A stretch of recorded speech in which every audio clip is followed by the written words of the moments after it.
Okay, good morning to everyone. तो आज अपन start करते हैं ऊष्माधारिता, हीट कैपेसिटी। क्या? ऊष्माधारिता, ऊष्मा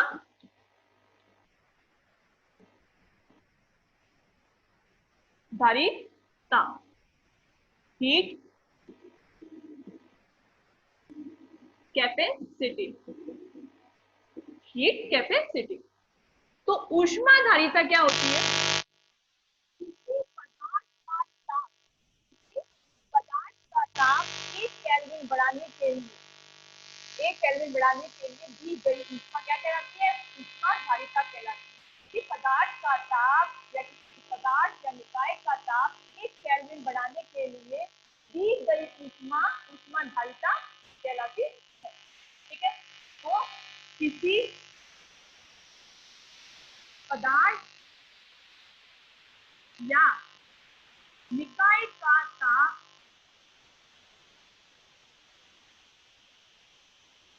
1 केल्विन बढ़ाने के लिए 1 केल्विन बढ़ाने के लिए दी गई ऊष्मा, दी गई ऊष्मा, दी गई ऊष्मा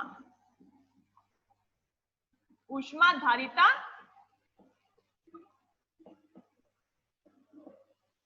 हीट कैपेसिटी कहलाती है। हीट कैपेसिटी कहलाती है। Heat given to a substance, heat given to a substance और system to increase temperature by 1 Kelvin is called heat capacity। ठीक है, ये हो गई ऊष्माधारिता। किसी पदार्थ या निकाय का ताप 1 केल्विन बढ़ाने के लिए दी गई ऊष्मा ऊष्माधारिता कहलाती है। Heat given to a substance और system to increase temperature by 1 kelvin is called heat capacity. ठीक है, फिर हीट कैपेसिटी को C से डिनोट करते हैं, C से डिनोट कर सकते हैं। तो क्या होगा? दी गई ऊष्मा या गिवन हीट अपॉन ताप में परिवर्तन, टेम्परेचर डिफरेंस, ताप में परिवर्तन अपॉन ताप में परिवर्तन या टेम्परेचर डिफरेंस या डिफरेंस इन टेम्परेचर। ठीक है, दी गई ऊष्मा क्या है? Q। दी गई ऊष्मा क्या है? Q है। और ताप में परिवर्तन को अपन कैसे लिख सकते हैं? T2 minus T1, T2 minus T1 लिख सकते हैं ताप में परिवर्तन को। तो Q upon T2 minus T1। ठीक है, और T2 माइनस T1 को अपन कैसे लिख सकते हैं? Q अपॉन dt ऐसे लिख सकते हैं ताप में परिवर्तन को। तो C इज इक्वल टू क्या है अपने पास? Q upon dt। C is equal to क्या है अपने पास? Q upon dt। ठीक है, इसको लगा लेते हैं समीकरण नंबर 1। अब मात्रक क्या होता है? मात्रक क्या होता है हीट कैपेसिटी का? हीट कैपेसिटी का मात्रक क्या हुआ? ऊष्मा। Q जो है, Q का मात्रक क्या होता है? जूल। और ताप का मात्रक क्या हुआ? केल्विन। ठीक है, तो joule upon kelvin, C is equal to joule upon kelvin या joule per kelvin, joule per kelvin. ठीक है, जूल पर केल्विन। ये हो गया ऊष्माधारिता का मात्रक। फिर नेक्स्ट आता है विशिष्ट ऊष्माधारिता। नेक्स्ट क्या आता है? विशिष्ट ऊष्माधारिता।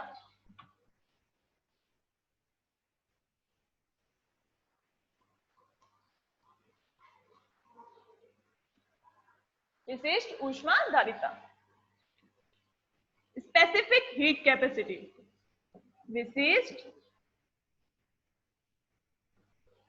ऊष्मा धारिता, specific heat capacity, specific heat capacity. तो स्पेसिफिक हीट कैपेसिटी या विशिष्ट ऊष्माधारिता क्या होती है? 1 ग्राम पदार्थ का ताप, 1 ग्राम पदार्थ का ताप 1 केल्विन बढ़ाने के लिए दी गई ऊष्मा क्या कहलाती है? विशिष्ट ऊष्माधारिता। 1 ग्राम पदार्थ का ताप 1 केल्विन बढ़ाने के लिए दी गई ऊष्मा। सेम ऊष्माधारिता का जैसा ही इसकी परिभाषा है, बस आगे क्या लिखना है? 1 ग्राम लिखना है अपन को। तो 1 ग्राम पदार्थ का ताप 1 केल्विन बढ़ाने के लिए दी गई ऊष्मा क्या कहलाती है? विशिष्ट ऊष्माधारिता। ठीक है। heat given to a 1 gram substance to increase temperature by 1 Kelvin is called specific heat capacity। ठीक है। अब specific heat capacity को क्या किससे डिनोट करते हैं? S से। S से डिनोट करते हैं। S इज इक्वल टू वही Q अपॉन dt, दी गई ऊष्मा बटा ताप में परिवर्तन, इनटू 1 ग्राम पदार्थ है तो 1/W। ठीक है। 1 ग्राम पदार्थ है तो 1/W हो जाएगा। W क्या है? पदार्थ का ग्राम में भार, पदार्थ का ग्राम में द्रव्यमान या ग्राम में भार। ठीक है। पदार्थ का ग्राम में द्रव्यमान, ये हो गया स्पेसिफिक ऊष्माधारिता। अब इसका मात्रक क्या हो जाएगा? इसका मात्रक क्या हो जाएगा?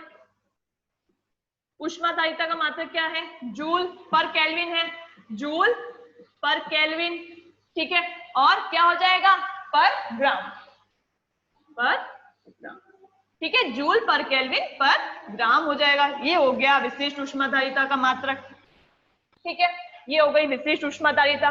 फिर नेक्स्ट आती है अपने मोलर ऊष्माधारिता, मोलर हीट कैपेसिटी। नेक्स्ट क्या आता है? Molar heat capacity. ठीक है।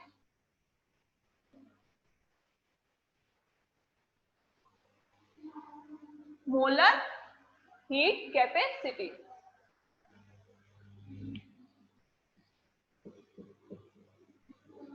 मोलर ऊष्मा धारिता, molar heat capacity, molar heat capacity. ठीक है। Molar heat capacity. तो 1 मोल पदार्थ का ताप, सिर्फ अपन को आगे 1 मोल जोड़ना है। 1 मोल पदार्थ का ताप 1 केल्विन बढ़ाने के लिए दी गई ऊष्मा क्या कहलाती है? मोलर ऊष्माधारिता या मोलर हीट कैपेसिटी। 1 मोल पदार्थ का ताप 1 केल्विन बढ़ाने के लिए दी गई ऊष्मा। 1 मोल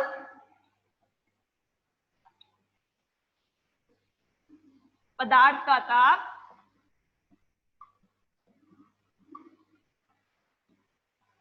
1 मोल पदार्थ का ताप 1 केल्विन बढ़ाने के लिए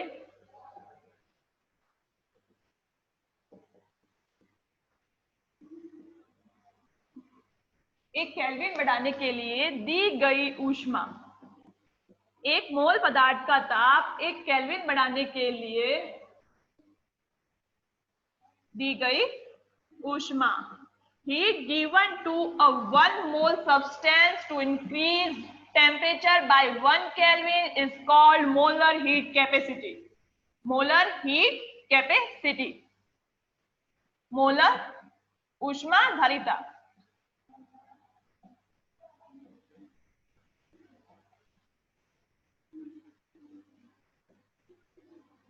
क्या जाती है? ठीक है। 1 मोल पदार्थ का ताप 1 केल्विन बढ़ाने के लिए दी गई ऊष्मा मोलर ऊष्माधारिता कहलाती है। अब मोलर ऊष्माधारिता का सूत्र क्या है? C is equal to Q upon dt, ये तो ऊष्माधारिता का सूत्र है, Q upon dt into M upon W, या इसको 1 मिनट 1 अपॉन N लिख सकते हैं। ठीक है। तो ये क्या हो गई, मोलर ऊष्मा धारिता हो गई। अब n यानी कि मोलों की संख्या, n क्या है यहाँ पे, मोलों की संख्या है, जिसका मोलों की संख्या ज्ञात करने का सूत्र क्या है, weight upon mass. Weight upon mass होता है, ठीक है। तो अपन ऐसे लिख सकते हैं, या Q upon D T into M upon weight, ठीक है। इसका मान क्या रखेंगे, वेट अपॉन, इसका क्या मान रखेंगे, वेट अपॉन मास। तो ये मास क्या है, ऊपर चला जाएगा, नीचे वेट रहेगा, तो Q upon D T into M upon W, ठीक है। तो वेट तो है वो पदार्थ का ग्राम में भार हो गया, और ये क्या हो गया, पदार्थ का ग्राम में अणु द्रव्यमान। ये क्या हो गया, पदार्थ का ग्राम में अणु द्रव्यमान, ठीक है। पदार्थ का ग्राम में अणु द्रव्यमान, एम पदार्थ का ग्राम में अणु द्रव्यमान, मोलर मास, ठीक है। अब तो ये हो गई मोलर ऊष्मा धारिता। मोलर ऊष्मा धारिता, एक मोल पदार्थ का ताप 1 केल्विन बढ़ाने के लिए दी गई ऊष्मा। अब इसका मात्रक क्या होगा, इसका मात्रक क्या होगा,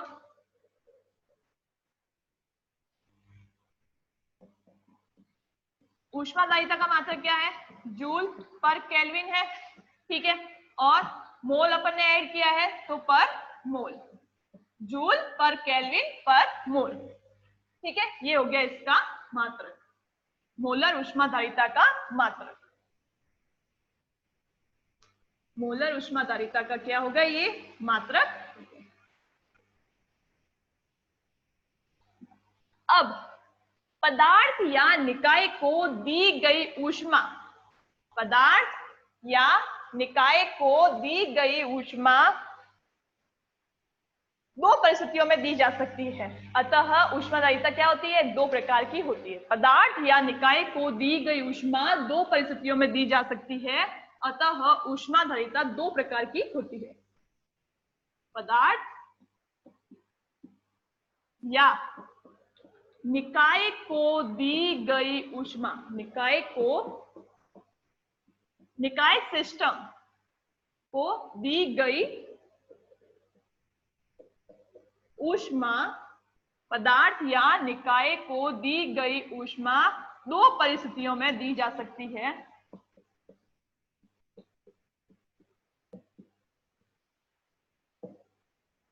दो परिस्थितियों में दी जा सकती है।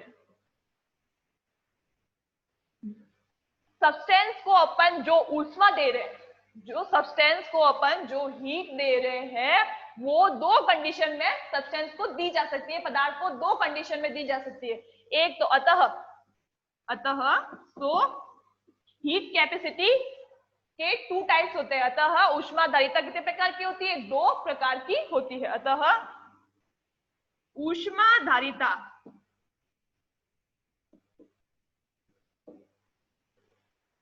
ऊष्मा धारिता जो है दो प्रकार की होती है। पदार्थ या निकाय को दी गई ऊष्मा दो परिस्थितियों में दी जा सकती है, अतः ऊष्मा धारिता जो है वो दो प्रकार की होती है। पहला प्रकार स्थिर आयतन पर ऊष्मा धारिता, हीट कैपेसिटी एट कांस्टेंट आयतन, कांस्टेंट वॉल्यूम, ठीक है। ऊष्मा धारिता दो प्रकार की होती है, स्थिर आयतन पर ऊष्मा धारिता, स्थिर आयतन पर ऊष्मा धारिता CV, heat capacity at constant volume, heat capacity at constant volume CV, ठीक है, स्थिर आयतन पर ऊष्मा धारिता। दूसरा है स्थिर दाब पर ऊष्मा धारिता, स्थिर दाब पर ऊष्मा धारिता, स्थिर दाब पर ऊष्मा धारिता CP, heat capacity at constant pressure, heat capacity at constant pressure, ठीक है। ये दो टाइप की हो गई ऊष्मा धारिता। अच्छा, अब क्या करते हैं, अपने पास ऊष्माधारिता का सूत्र था C इज इक्वल टू क्या, अपने पास क्या ऊष्माधारिता का सूत्र था C is equal to Q upon D T into 1 upon N. N बराबर क्या ले लिया, 1 मोल, 1 मोल पदार्थ के लिए, 1 मोल पदार्थ के लिए, या एन बराबर अपन ने ले लिया 1 मोल। ठीक है, तो एन बराबर अपन ने 1 मोल ले लिया, तो सी बराबर क्या आया, क्यू अपॉन डी टी। सी बराबर क्या आया, क्यू अपॉन डी टी। ठीक है, ये क्या था, ये सूत्र कब था, ये मोलर ऊष्माधारिता है, C is equal to Q upon D T into 1 upon N. अब n बराबर क्या है, 1 मोल है, 1 मोल ले लिया n बराबर अपन ने, तो क्या आया, C is equal to Q upon D T. ठीक है, C is equal to Q upon D T. अब हेडिंग लगाते हैं, अपने पास आया क्या, ये मैं साइड में लिख देती हूँ, Q upon D T, Q upon D T. ठीक है, अब पहली हेडिंग लगा देते हैं Q अपॉन डी टी। पहली हेडिंग लगा देते हैं, स्थिर आयतन पर ऊष्माधारिता, स्थिर आयतन पर ऊष्माधारिता, स्थिर आयतन पर ऊष्माधारिता CV, CV। ठीक है, स्थिर आयतन पर ऊष्माधारिता।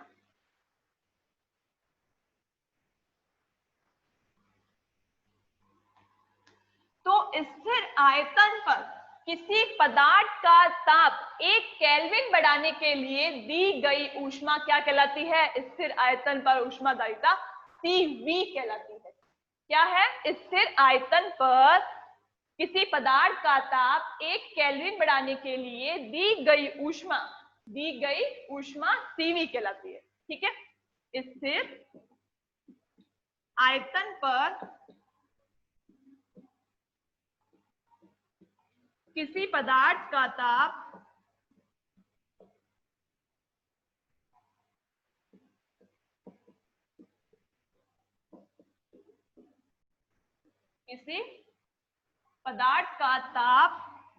एक केल्विन बढ़ाने के लिए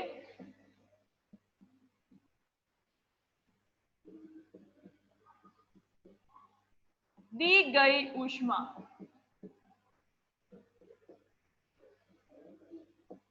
CV कहलाती है, यानी कि स्थिर आयतन पर ऊष्माधारिता कहलाती है।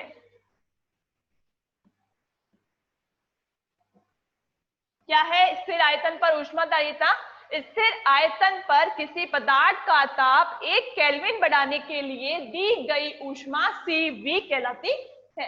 क्या कहलाती है, CV, यानी कि स्थिर आयतन पर ऊष्माधारिता कहलाती है। ठीक है, अब अपने पास ये सूत्र था C is equal to Q upon D T. अब स्थिर क्या, आयतन क्या है, स्थिर है, तो स्थिर आयतन पर क्या आया, CV क्या है, स्थिर है, is equal to Q V upon D T, Q V upon D T. ये क्या आया, CV का मान। ठीक है, अब ऊष्मागतिकी के प्रथम नियम से Q बराबर क्या होता है, DE प्लस TdV होता है। ऊष्मागतिकी के FLOT, first law of thermodynamics, ऊष्मागतिकी के प्रथम नियम से। ठीक है,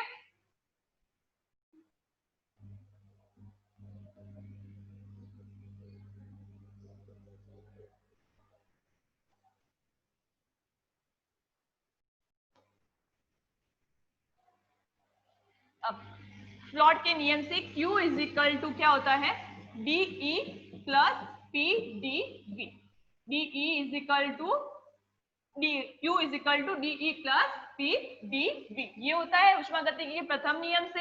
अब स्थिर आयतन पर अपन यहाँ क्या कर रहे हैं, स्थिर आयतन पर ऊष्माधारिता निकाल रहे हैं, तो स्थिर आयतन पर क्या होगा, स्थिर आयतन पर dV बराबर क्या है, 0 है अपने, dV बराबर क्या है, स्थिर आयतन पर dV बराबर 0 होगा।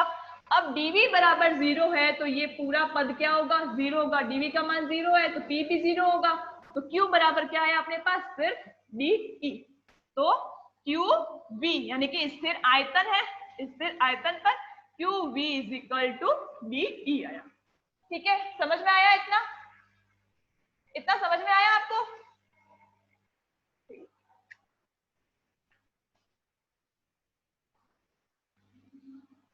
अब स्थिर आयतन पर dv बराबर 0 है, dv का मान रख दिया यहाँ पे, तो मान रखने से p भी 0 हो गया और qv बराबर क्या आया अपने पास? de आया।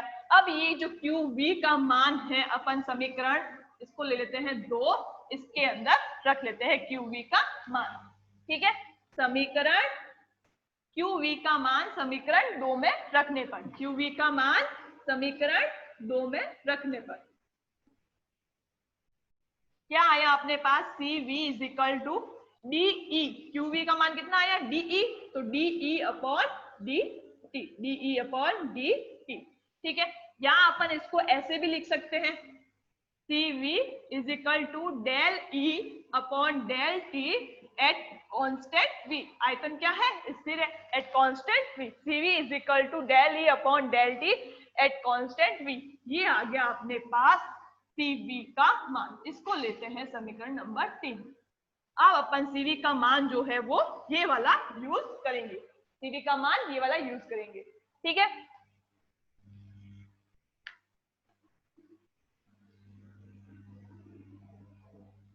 ओके। अब ये तो हो गया CV का मान। अब आता है स्थिर दाब पर ऊष्मा धारिता। ये हटा देती हूं मैं, हटा दूं मैं ये?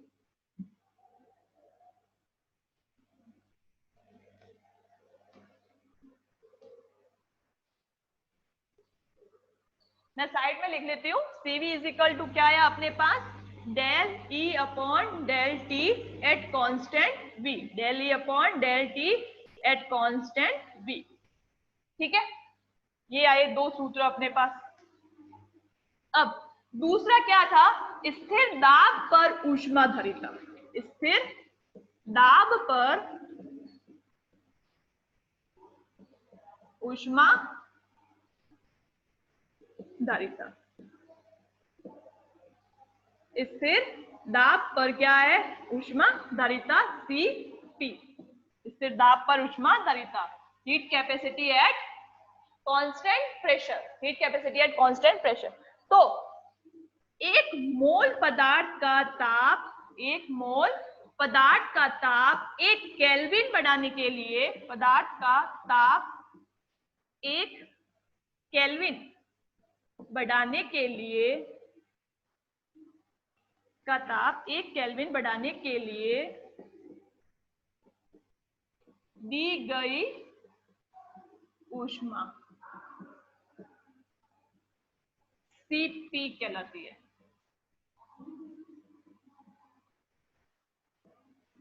क्या है? एक मोल पदार्थ का ताप 1 केल्विन बढ़ाने के लिए दी गई ऊष्मा, heat given to 1 mole substance to increase temperature by 1 kelvin is called Cp, is called Cp। ठीक है, अब ये Cp हो गई, एक मोल पदार्थ का ताप 1 केल्विन बढ़ाने के लिए दी गई ऊष्मा Cp कहलाती है। अब अपने पास C बराबर क्या है? Q अपॉन dt है, ये सूत्र है अपने पास, C is equal to Q upon dt। ठीक है, अब प्रेशर क्या है? कांस्टेंट है। प्रेशर क्या है? स्थिर है, दाब स्थिर है, तो Cp is equal to Qp upon dt। Cp is equal to Qp upon dt। अब ऊष्मा गतिकी के प्रथम नियम से, ऊष्मा गतिकी के प्रथम नियम से Cp इज इक्वल टू क्या है अपने पास? Qp upon dt। ठीक है, ये P है, Cp is equal to Qp upon dt। अब ऊष्मा गतिकी के प्रथम नियम से, ऊष्मा गतिकी के प्रथम नियम से यानी कि फ्लॉट से, फ्लॉट से क्या होता है? DE sorry Q is equal to क्या होता है? DE प्लस PdV होता है। Q is equal to DE plus PdV, Q is equal to DE plus PdV होता है। अब यहाँ पे क्या है? दाब क्या है? स्थिर है, तो स्थिर दाब पर, स्थिर दाब पर। P क्या है, dP क्या है, 0 है। स्थिर दाब पर यानी कि dP क्या है, 0 है।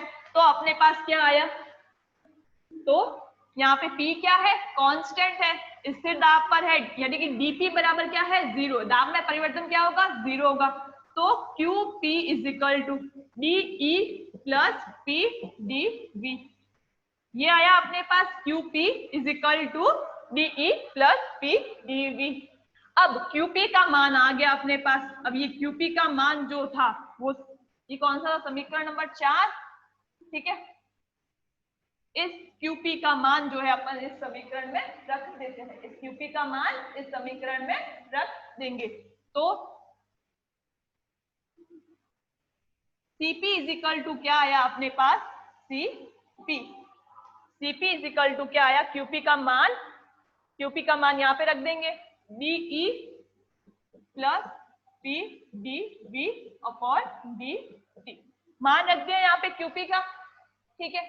अब DE प्लस PdV जो है वो किसके बराबर होता है, DE प्लस PdV जो है वो DH के भी बराबर होता है, DH के भी बराबर होता है, ठीक है। DE प्लस PdV किसके बराबर होता है, DH के भी बराबर होता है। तो यहाँ पे अपन क्या रख देंगे, DH रख देंगे। CP is equal to DH upon DT, ठीक है। CP is equal to DH upon DT। CP is equal to DH upon DT। और अपन इसे ऐसे भी लिख सकते हैं, इसको ऐसे भी लिख सकते हैं, CP is equal to del H upon del T at constant P।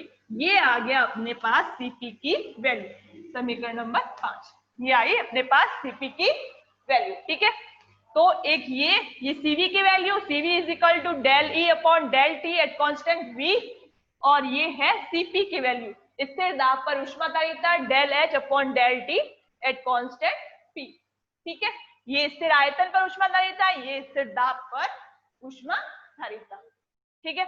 Next आता है CP और CV में संबंध, तो वो अपन